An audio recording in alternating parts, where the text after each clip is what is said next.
Kabalo ba mo agaw nga ang average height sa usa ka NBA player kay 6'6 or 6'7"? Pero nay usa ka NBA player nga 5 tira ang height.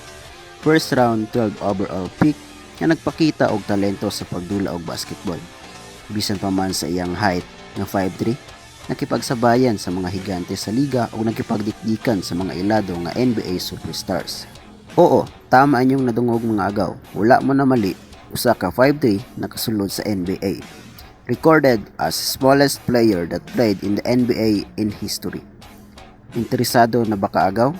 Tara, og atong hisgutan ang 5'3" NBA player na nakipagsabayan sa mga higante sa liga. Atong hisgutan ang istorya ni Muggsy Bogues. Si Bogues ay gipanganak sa Baltimore, Maryland. Anak sa 4'11" niya nga mama ug 5'5" niya nga papa. Ug naasab say tulo ka mga igsuon. Ang kabataan ni Muggsy Bogues kay dili sayon. Bata pa manggod siya, naigo na siya og baala sa shotgun sa iyang likod ug tungod ana na ospital siya. But luckily, na-survive na niya. Pero pag edad niya og 12, iyang papa kay nakulong tungod sa pagpangawat og mga makamamatay na pusil. Ug ang iyang igsoon usab nga si Chucky nakulong tungod sa paggamit og droga. Ang hilig jud ni Bogues nga sport kay wrestling ug baseball. Standout player pa man gani siya sa kanina mga sport.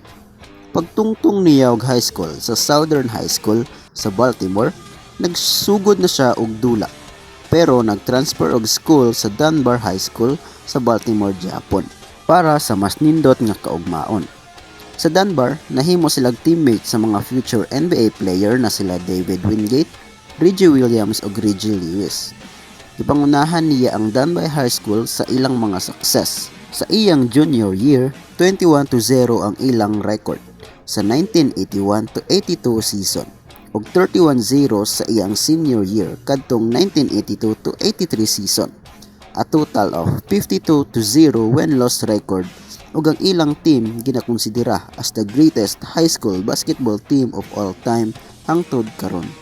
Tungod sa iyang performance sa high school, gi-offeran siya og scholarship sa Virginia ug Seton Hall. Pero gipili ni Bogues na mag-eskwela sa Wake Forest University for the Wake Forest Demon Deacons para sa 4 ka tuig. Sa iyang junior year sa college, nag-average siya og 11.3 points, 8.4 assists, and 3.1 steals per game. Ug sa iyang senior year, averaging 14.8 points, 9.5 assists, ug 3.8 rebounds ug 2.4 steals per game. Impressive, di ba agaw? For the 5'3" ang height. Nadako kaayo og impact sa iyang team ug sa dula. Pag-graduate niya sa college, wala sa siya ni dayon sa NBA ug nidula sa siya United States Basketball League or USBL para sa Rhode Island Gulls para magpakusog. Ug sa iyang usa lamang ka season sa pagdula sa USBL, nag-average siya og 22.2 points ug 8.4 assists per game. Pag-abot sa 1987 NBA draft, wala na tingala ang tanam katong gitawag iyang pangalang sa Washington Bullets. Actually, naanay dako nga posibilidad na kuwaon siya sa Bullets. Kaya ang Bullets giila as magakuha og mga unique nga player kapareho nila manutbol na 7'7" ang height. November 6, 1987 ang NBA debut ni Bogues against sa Atlanta Hawks. Ug ang tambalan ni Ball og Bogues recorded as the smallest and taller player that plays in the NBA. Ug sa sunod na season, gitrade si Bogues sa Hornets, kambyo ni Jay Murphy. Sa unang season niya sa Hornets, bench player lang siya. But katong nag-ilis og coach, na-enter sa first 5 ug diri niya mas nagdugay sa Hornets ug nahimo og isa sa mga faces sa Hornets. Si Bogues man usab ang usa sa mga nag-lead sa Hornets 3 times sa playoffs. Pangunahan ni Muggsy Bogues ang assist department sa 1989 ug sa 1995.